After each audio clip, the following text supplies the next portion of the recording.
The failure to prepare could allow the next epidemic to be dramatically more devastating than Ebola.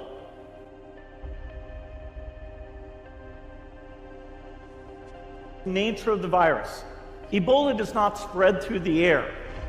And by the time you're contagious, most people are so sick that they're bedridden. Third, it didn't get into many urban areas, and that was just luck. If it had gotten into a lot more urban areas, the case numbers would have been much larger. So next time we might not be so lucky. You can have a virus where people feel well enough while they're infectious that they get on a plane or they go to a market. The source of the virus could be a natural epidemic like Ebola, or it could be bioterrorism. And so there are things that would literally make things 1,000 times worse. In fact, let's look at a model of a virus spread through the air like the Spanish flu back in 1918. So here's what would happen. It would spread throughout the world very, very quickly. And you can see there's over 30 million people die from that epidemic. So this is a serious problem. There is no magic cure for this virus. Antibiotics work on bacteria, not viruses. We have been exposed to many hundreds of viruses throughout our life. And how do we get well? By a strong immune system. So I'm going to teach you the best things that you can do to keep your immune system strong. The coronavirus spreads from person to person and happens among close contacts, usually within 6 feet. Person-to-person spread is thought to occur mainly in respiratory droplets produced when an infected person coughs or sneezes, similar to how influenza and other respiratory pathogens spread. So if it's this virus or any other virus, we need to take precautions to prevent the spread of these infectious viruses that can affect our health. I'm going to explain things that you must do to keep yourself healthy. You want to wash your hands often with soap and water for at least 20 seconds, especially after going to the bathroom, before eating, and after blowing your nose, coughing, or sneezing. If soap and water are not readily available, use an alcohol-based hand sanitizer with at least 60% alcohol. Always wash your hands with soap and water if your hands are visibly dirty. Avoid touching your eyes, nose, and mouth with unwashed hands. Avoid close contact with people who are sick. Stay home when you are sick.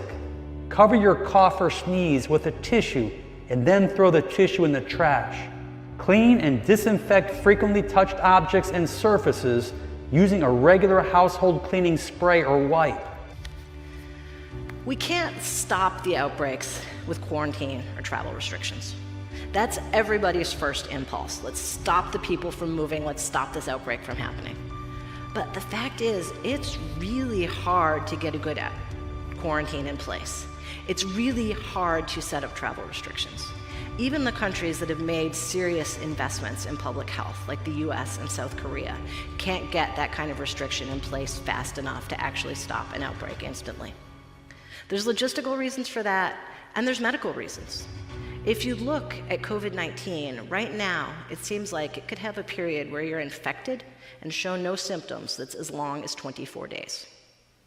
So people are walking around with this virus showing no signs. They're not going to get quarantined. Nobody knows they need quarantining. There's also some real costs to quarantine and to travel restrictions. Humans are social animals, and they resist when you try to hold them into place and when you try to separate them. So I think this should absolutely be a priority. There's no need to panic. We don't have to hoard cans of spaghetti or go down into the basement. But we need to get going because time is not on our side. In fact, if there's one positive thing that can come out of the Ebola epidemic, it's that it can serve as an early warning, a wake-up call to get ready. If we start now, we can be ready. COVID-19 is going to be a huge burden on health systems. I'm not going to talk about death rates in this talk because frankly, nobody can agree on the COVID-19 death rates right now. But one number we can agree on is that about 20% of people infected with COVID-19 are going to need hospitalization. Our US medical system can just barely cope with that. But what's going to happen in Mexico? COVID-19 has also revealed some real weaknesses in our global health supply chains. Just-in-time ordering, lean systems are great when things are going well. But in a time of crisis, what it means is we don't have any reserves. If a hospital or a country runs out of face masks or personal protective equipment, there's no big warehouse full of boxes that we can go to get more. You have to order more from the supplier, you have to wait for them to produce it, and you have to wait for them to ship it, generally from China. That's a time lag at a time when it's most important to move quickly of situation and the way they expect the virus to move. I want to close here with some personal advice. Wash your hands. Wash your hands a lot. I know you already wash your hands a lot because you're not disgusting, but wash your hands even more. Set up cues and routines in your life to get you to wash your hands. Wash your hands every time you enter and leave a building. Wash your hands when you go into a meeting and when you come out of a meeting. Get rituals there based around hand washing. Sanitize your phone. You touch that phone with your dirty, unwashed hands all the time. I know you take it into the bathroom with you. Your immune system health depends on the lifestyle choices that you make every day. By supporting your body's own natural ability to defend itself against pathogens, you will not only have resistance to colds and flus, but to other infectious illness that comes your way. There is no way to have a healthy immune system unless you're getting your sleep. Those that don't get enough sleep are more likely to get sick after being exposed to a virus. Lack of sleep can also affect how fast you recover if you do get sick. We're not ready for the next epidemic. Let's look at Ebola. I'm sure all of you read about it in the newspaper. Lots of tough challenges. I followed it carefully through the case analysis tools we use to track polio eradication. And as you look at what went on, the problem wasn't that there was a system that didn't work well enough. The problem was that we didn't have a system at all. In fact, there are some pretty obvious key missing pieces. We didn't have a group of epidemiologists ready to go who would have gone, seen what the disease was, see how far it had spread. The case reports came in on paper. It was very delayed before they were put online, and they were extremely inaccurate. We didn't have a medical team ready to go. We didn't have a way of preparing people. So this is a serious problem. We should be concerned. But in fact, we can build a really good response system. We have the benefits of all the science and technology that we talk about here. We've got cell phones to get information from the public and get information out to them. We have satellite maps where we can see where people are and where they're moving. We have advances in biology that should dramatically change the turnaround time to look at a pathogen and be able to make drugs and vaccines that fit for that pathogen. So we can have tools, but those tools need to be put into an overall global health system, and we need preparedness. If you think you have symptoms of COVID-19, stay home, call your doctor for advice. If you're diagnosed with COVID-19, remember it's generally very mild. And if you're a smoker, right now is the best possible time to quit smoking. I mean, if you're a smoker, right now is always the best possible time to quit smoking. But if you're a smoker and you're worried about COVID-19, I guarantee that quitting is absolutely the best thing you can do to protect yourself from the worst impacts of COVID-19. COVID-19 is scary stuff at a time when pretty much all of our news feels like scary stuff. And there's a lot of bad but appealing options for dealing with it. Panic, xenophobia, agoraphobia, authoritarianism.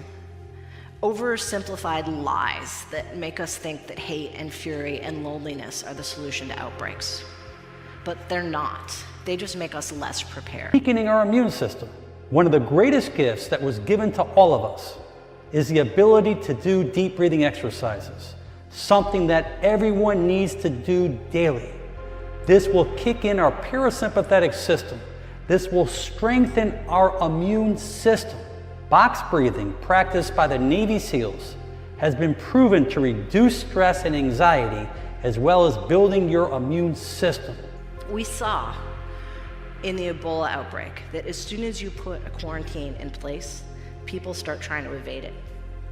Individual patients, if they know there's a strict quarantine protocol, may not go for health care because they're afraid of the medical system or they can't afford care and they don't want to be separated from their family and friends. Politicians, government officials, when they know that they're going to get quarantined if they talk about outbreaks and cases, may conceal real information for fear of triggering a quarantine protocol. And of course, these kinds of evasions and dishonesty are exactly what it makes it so difficult to track a disease outbreak. There is lots of anxiety and panic going around worldwide because of this coronavirus. The main symptoms being shortness of breath, coughing, and fever. Before symptoms can even arise, it may be 2 days up to 14 days, as investigation is still underway. But you are going to learn something very favorable and positive in this video for you and your family. My mission is to give you the tools to take away the anxiety so you and your loved ones can relax and enjoy life. Today, the greatest risk of global catastrophe doesn't look like this. Instead, it looks like this. If anything kills over 10 million people in the next few decades, it's most likely to be a highly infectious virus rather than a war. Not missiles, but microbes. It's depressing, but it's not surprising. Global health experts, when they talk about the scenario of new viruses, this is one of the scenarios that they look at. We all hoped we'd get off easy, but when experts talk about viral planning, this is the kind of situation and the way they expect the virus to move.